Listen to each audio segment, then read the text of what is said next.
देखिए, ये जो 2008 का षड्यंत्र है, ये सभी के सामने अब खुल चुका है।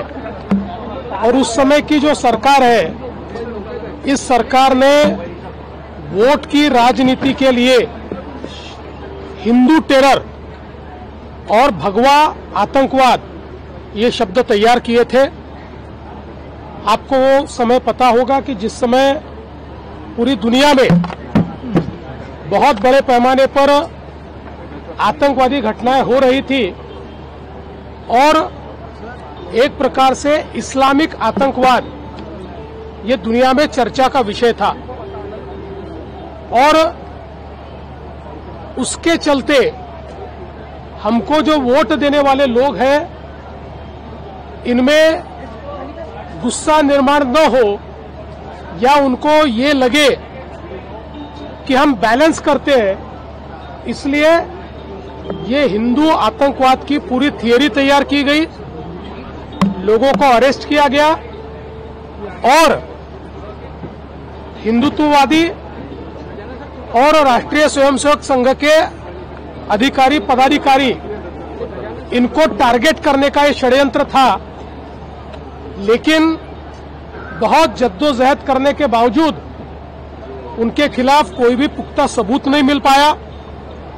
और कई अधिकारी ऐसे थे कि जिन अधिकारियों ने बहुत प्रेशर आने के बावजूद ये स्पष्ट रूप से कहा कि हम इतना गैर कानूनी काम नहीं कर सकते, ऐसा कोई सबूत दूर दूर तक इनके खिलाफ नहीं है।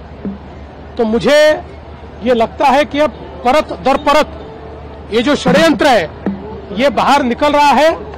और किस प्रकार के सूडो सेक्युलर, क्योंकि उस समय इस्लामिक आतंकवाद था, वो आज भी है, पर ऐसा किसी ने नहीं कहा था कि सारे मुस्लिम आतंकवादी है, किंतु बावजूद उसके तमाम हिंदुओं को आतंकवादी ठहराने का प्रयास ये कांग्रेस के माध्यम से उस समय किया गया था।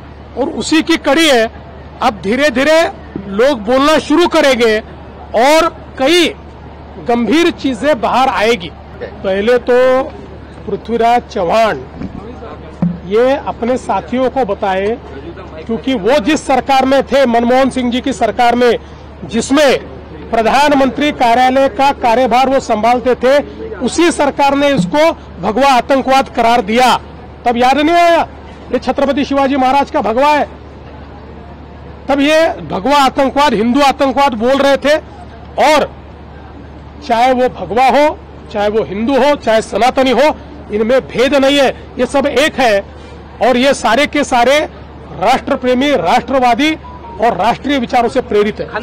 ये सभी के लिए संकेत है कि हम लोग जनता की सेवा करने के लिए आए हैं और जनता की सेवा करते समय हम क्या बोलते हैं, हम क्या करते हैं, हमारा बर्ताव कैसा है, ये सारी चीजें जनता देखती है, इसलिए उसके ऊपर अंकुश होना ही चाहिए।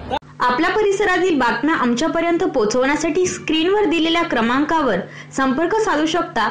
दूरध्वनी क्रमांक 8652414343।